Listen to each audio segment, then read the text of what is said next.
بسم اللہ الرحمن الرحیم کے انعامات کو پیش کیا جا رہا ہے، ان کا ذکر کیا جا رہا ہے۔ تو جو ہے نا یہ اللہ رب العزت کے نامن البرو، یہ اس سے مشتق، اس سے نکلا ہوا ہے۔ اور بر جو ہوتا ہے نا، اس ذات کو کہا جاتا ہے جو اپنی انتہائی عنایات کے ساتھ، انتہائی مہربانیوں کے ساتھ بندوں کے اوپر احسان کرنے والا ہے۔ بر کا تعلق دنیا اور آخرت کے ساتھ ہے۔ دنیا ہو یا آخرت ہو، وہ بندوں کے ساتھ احسان کرنے والا، نیکی کرنے والا ہے۔ لیکن بر جو ہے، اس کا زیادہ جو تعلق ہے اللہ تعالیٰ کے نام کا، یہ آخرت کے ساتھ ہے۔ جو آخرت رب کائنات نوازے گا نا انسان کو، وہ انعامات جو ہیں وہ حد و حساب سے باہر ہیں، حد و حساب سے باہر ہیں۔ دیکھو، ایک مسلمان تھا، اس کا ہمسایہ یہودی تھا۔ وہ یہودی بیمار ہو جاتا ہے۔ جب مرض الموت کے قریب پہنچ گیا، مرنے قریب پہنچ گیا، آخر لمحات تھے کہ مسلمان اس کے پاس جاتا ہے، اس کو جا کر کہتا ہے، اللہ کے بندے، زندگی تیری گزر گئی، اسلام تو نے قبول نہیں کیا، اب وقت ہے، چند لمحات کا ٹائم ہے، تو اسلام کو قبول کر لے، بہتری ہو جائے گی، فلاح پا جائے گا۔ اس نے کہا، کس لیے اسلام قبول کروں؟ تو وہ کہتا ہے کہ دوزخ سے ڈرو۔ کہتا مجھے تو اس کا کوئی ڈر نہیں، کوئی فکر نہیں مجھے اس بات کی۔ کہتا پھر اس طرح کرو، جنت کے لیے اسلام قبول کر لو، جنت مل جائے گی۔ کہتا مجھے اس کی ضرورت ہی نہیں ہے۔ کہتا ایک چیز کے اسلام قبول کرتا ہوں کہ میں صرف اللہ کی ذات کے لیے اسلام قبول کرتا ہوں، اس کی رضا کے لیے، کسی لالچ کے نہیں کرتا ہوں۔ چاہے اس نے کلمہ پڑھا، لا الہ الا اللہ محمد رسول اللہ، وہ فوت ہو گیا، اس کو اچھے طریقے سے غسل دیا گیا، اس کو کفن پہنایا گیا، اس کے بعد پھر اس کو دفن کیا گیا۔ چند دنوں کے بعد اس مسلمان نے، ہمسائے نے اس کو خواب میں دیکھا کہ بڑی بہترین حالت میں ہے۔ اس کا جو چہرہ ہے بقائے نور ہے، چاندنی کے چاند پر چمک دمک رہا ہے۔ اس کا جو وہ ماحول ہے وہ معطر منبر ہے، فضا معطر منبر ہے، مہک رہی ہے، بڑا مہک چہک رہا ہے۔ اس مسلمان نے کہا کہ میرے رب نے تیرے ساتھ کیسا سلوک کیا؟ اس بندے نے کہا کہ میرے رب نے اور تیرے رب نے میرے ساتھ بڑا اچھا سلوک کیا، وہ تو بڑا عظیم مالک ہے۔ جب اس کے بارگاہ میں حاضر ہوا تو اللہ فرماتا ہے، اے فرشتو، یہ میرا ایسا عظیم بندہ ہے جس کا اسلام میری رضا کے لیے تھا، مجھے راضی کرنے کے لیے تھا۔ میں تم کو حکم دیتا ہوں کہ میرے اس بندے کے درمیان جتنے بھی حجابات ہیں، ان حجابات کو اٹھا دو تاکہ یہ میرا بندہ بغیر حجاب کے میرا دیدار کر سکے، میرے دیدار سے بہرہ ہو سکے۔ رب کائنات کی آخری جو انعامات ہیں، آخری عطائیں ہیں، ان کی تو مثال ہی کائنات میں نہیں مل سکتی۔ اب دیکھو نا، سیدنا موسیٰ کلیم اللہ سے کلام کر رہے تھے۔ جب کلام کر رہے تھے اللہ رب العزت کی ذات سے، تو کیا دیکھتے ہیں کہ عرش اولیٰ کے سامنے ایک بندہ بڑے اعزاز کے ساتھ کھڑا ہوا ہے، بڑا پروقار طریقے سے کھڑا ہے، رب کائنات کی بارگاہ میں عرش اولیٰ کے سامنے حاضر ہے۔ تو موسیٰ کلیم اللہ سے مخاطب ہوتے ہیں، عرض کرتے ہیں، الہی، اے اللہ، یہ بندہ تیرا کتنا عظیم ہے، اس نے کون سی اتنی عظیم تیری نیکی کی ہے، اے الہی، کہ یہ بندہ جو ہے اتنی عظیم نیکی کرنے والا تیرے عرش کے سامنے ہو کر بڑے عزت و مقام کے ساتھ یہ کھڑا ہوا ہے۔ تو خدا سنایا موسیٰ کلیم یہ جو بندہ ہے نا، ایسا عظیم انسان ہے کہ جس انسان نے دنیا کے اندر جس پر میں نے احسان کیا، جس کو میرے انعامات نصیب ہوئے، اس بندے نے اس سے حسد نہیں کیا، تو میں نے اس کو یہ مقام دیا، میرے سامنے، میرے عرش کے سامنے عزت و وقار کے ساتھ یہ کھڑا ہے، یہ پروقار طریقے سے اس کی زندگی اور اس کا جو حشر ہوگا پروقار طریقے سے ہوگا۔ تو بر جو ہے یہ محسن ہے، محسن کائنات ہے، محسن کائنات ہے۔ لیکن بر با سے باعث بے سے مشتق ہے، اور بسم اللہ کی سین جو ہے یہ اللہ کے نام سمیع سے مشتق ہے، سین سے سمیع ہے۔ سمیع وہ ذات ہے جو تحت الثری سے لے کر عرش اولی تک ہر ایک کی بات کو سننے والی ہے، چاہے چھوٹی مخلوق ہو، چاہے بڑی مخلوق ہو، چاہے چھوٹی آواز ہو، پست آواز ہو، دل کی آواز ہو، سب کو سننے والی ذات کو سمیع کہا جاتا ہے، سمیع کہا جاتا ہے۔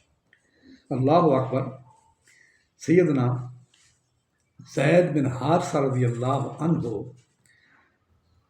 امام فخر رازی اس واقعے کو بیان کرتے ہیں کہ وہ ایک مرافق کے ساتھ ہم سفر ہوئے، انہوں نے سفر شروع کیا، پہاڑی رستے میں گئے تو آگے غار آ جاتی ہے۔ وہ منافق کہتا ہے کہ اس غار میں اے زید تھوڑا سا ریسٹ کر لیتے ہیں، آرام کر لیتے ہیں۔ زید اس کے ساتھ چلے گئے، جب آرام کے لیے سوئے اس نے آپ کے بازو اور پاؤں کو باندھ کر قتل کرنے کا ارادہ کیا۔ تو زید رضی اللہ عنہ کو جب پتہ چلا تو کہتے ہیں یا رحمان اغثنی، اے رحمان میری مدد کرو، میری مدد کیجیے۔ اب یہ جب آواز دی، اللہ کو پکارا، اللہ کے سامنے التجا کی، تو وہ قتل کرنے لگا تو غیب سے اس کو آواز آتی ہے، ویحاکا لا تقتلہ، خبردار مت قتل کرو۔ اتنی بات سنی، باہر نکل کر دیکھتا ہے کہ اس کو کوئی آواز دینے والا نظر نہیں آتا۔ پھر آیا، پھر ارادہ کیا، پھر آواز قریب سے آئی، خبردار اس مت قتل کرنا، قتل کرو گے تمہارا انجام بھیانک ہو جائے گا۔ پھر باہر نکلا، کوئی آدمی نظر نہیں آیا۔ میں تیسری مرتبہ پھر قتل کا ارادہ کیا، پھر آواز آئی قریب ترین سے، خبردار قتل مت کرنا۔ جب باہر نکلتا ہے تو کیا دیکھا، ایک گھوڑے پہ شخص سوار ہے، اس کے ہاتھ میں نیزہ ہے۔ یوں ہی اس شخص کو اس گھوڑ سوار نے دیکھا، ایک ہی وار کر کے اس کو ہلاک کر دیتا ہے۔ اندر گیا، سیدنا زید بن حارثہ رضی اللہ عنہ کے سارے جو اعضاء وغیرہ باندھے ہوئے تھے ان کو اس نے کھول دیا، کھول کہا کہ زید تمہیں پتہ ہے میں کون ہوں؟ کہا کہ نہیں جی۔ کہا میں جبریل ہوں۔ جب تم نے پہلی مرتبہ آواز دی ہے میں ساتویں آسمان کے اوپر تھا تو رب ذوالجلال نے مجھے حکم دیا ہے، میرے بندے زید پر مشکل وقت آ گیا ہے، جبریل جلدی پہنچو اس کی مدد کرو۔ چنانچہ وہاں سے چلا، دوسری مرتبہ اس نے آواز دی تو میں پہلے آسمان پہنچ گیا، لیکن تیسری مرتبہ آواز دی اس نے تو میں میرے قریب پہنچ گیا اور میں اس کو ہلاک کر دیا ہے۔ تو رب جو ہے ہر بندے کی آواز جہاں کہیں سے بھی آواز نکالتا ہے اس کو ضرور سنتا ہے۔ تو سین رب کائنات کے اس مبارک سمیع سے بنا ہے، اللہ تعالیٰ کائنات کی ہر التجا کو سننے والا ہے۔ اور میم جو ہے یہ ملک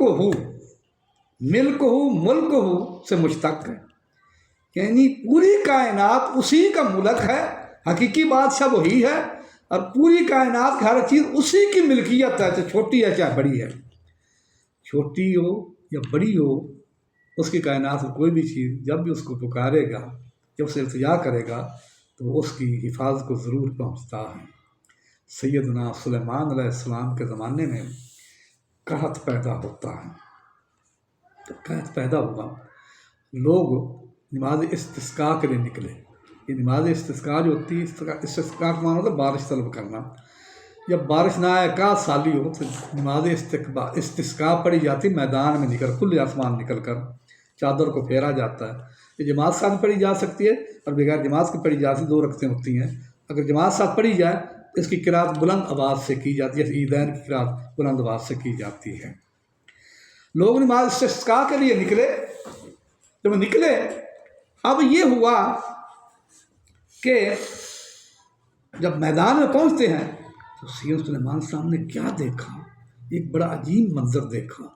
ایک چونٹی ہے وہ پاؤں پہ کھڑی ہو کر التجا کر رہی ہے رب کائنات کی بارگاہ کے اندر، الہی میں تیری حقیر مخلوقات ہوں، مجھے بھی تیرے فضل کی ضرورت ہے۔ یہ بات کرنے کی دیر تھی کہ رب کائنات نے اتنی بارش برسائی کہ موسلادھار بارش کا روپ اختیار کر جاتی ہے۔ سیدنا سلیمان علیہ السلام اپنے حواریوں کو، ان لوگوں کو مخاطب فرماتے ہیں، آؤ واپس گھروں کو چلتے ہیں، اللہ تعالیٰ نے کسی غیر کی دعا کے صدقے تم پر بارش برسا دی ہے۔ رب کائنات کا مالک ہے، کائنات کی ہر ایک چیز کا مالک ہے۔ اللہ تعالیٰ کی ذات جو ہے وہ بڑی بے نیاز ہے، ایسا مالک ہے کہ اس کے بغیر کسی دوسرے کے مالک ہونے کا تصور بھی ناممکن ہے۔ حقیقی مالک خدا قدوس کی ذات ہے۔ اللہ تعالیٰ کا جو نام ہے یہ انسان کی زندگی پہ محیط ہے۔ جب بھی زندگی انسان کو ملتی ہے تو اللہ کے صدقے، اگر انسان کو موت آتی ہے تو اللہ کے صدقے، قبر انسان سے سوال کیا جائے گا تو اللہ اس کا جواب دیا جائے گا، اگر جنت انسان کو ملے گی تو اللہ یاد آئے گا، اللہ کی طرف سے ہوگا، اگر کائنات کو جانے کے بعد کل قیامت کے دن اگر انسان کو اللہ کا دیدار نصیب ہوگا تو وہاں ذکر اللہ تیرا لاکھ احسان ہے، تو نے ہمیں اپنے دیدار سے بہرہ فرما دیا۔ سیدنا ابو ہریرہ رضی اللہ عنہ روایت کرتے ہیں کہ اللہ تعالیٰ کی جو ذات ہے نا اتنی رحیم ہے، خدا فرماتا ہے اے انسان جب تم گناہ کرتا ہے، گھنونے کام کا ارتکاب کرتا ہے، تو ایسے گھنونے کام کر جاتا ہے، تیرا ماں باپ تمہیں گھر سے نکال دیتا ہے، تیری بیوی تجھ سے دور ہو جائے، ایسا کام کرے تیرا نوکر تجھ سے فرار ہو جائے، اگر تجھے تیرے ہمسائے کا تمہارے گھنونے کام کا پتہ چل جائے، تمہارے گھر کو برباد کر دے، مسمار کر دے، میں وہ خدا ہوں جو تمہارے ایسے گھنونے کام کے اوپر میں ستار وجوب ہوں، تمہارے پردہ پوشی فرمانے والا ہوں، رحیم و رحمت سے کام لیتا ہوں۔ سبحان اللہ، بسم اللہ الرحمن الرحیم کے کتنے بڑے فیضان ہیں، کتنے بڑے انعامات ہیں۔ ابو ہریرہ سے یہ روایت ہے کہ آپ فرماتے ہیں نبی کے صلی اللہ علیہ وسلم نے فرمایا جو وضو بسم اللہ سے شروع کیا جائے، بسم اللہ الرحمن سے شروع کیا جائے، اب یہ ہوتا ہے کہ بسم اللہ سے شروع کیا جائے تو جب تک وضو کرتا رہے گا اس کے نامہ اعمال کے اندر نیکیاں ہی درج ہوتی رہیں گی، اور انسان اگر سفر پہ جانے سے پہلے بسم اللہ پڑھتا ہے، بسم اللہ مجریہا مرساہا، تو جب تک سفر کرتا رہے گا اس کے اوپر نیکیوں کی اچھاڑ ہوتی رہے گی۔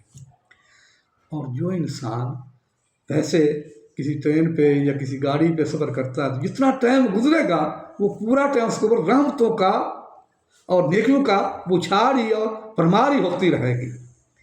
اور جو سفر کسی کشتی میں کرے گا رب کائنات جب تک وہاں پہ رہے گا بسم اللہ الرحمن الرحیم پڑھ کر اگر اس کو شروع کیا ہے تو رب کائنات اس انسان کو جتنی دیر سفر میں رہے گا امان بھی رہے گا اور نیکیوں کی بھرمار اس پر ہوتی رہے گی، نیکیوں سے اللہ تعالیٰ اس کو بہرہ فرماتا رہے گا۔ اس کو سبسکرائب بھی کرو اور کمنٹ بھی سبحان اللہ سے کمنٹ بھی دو۔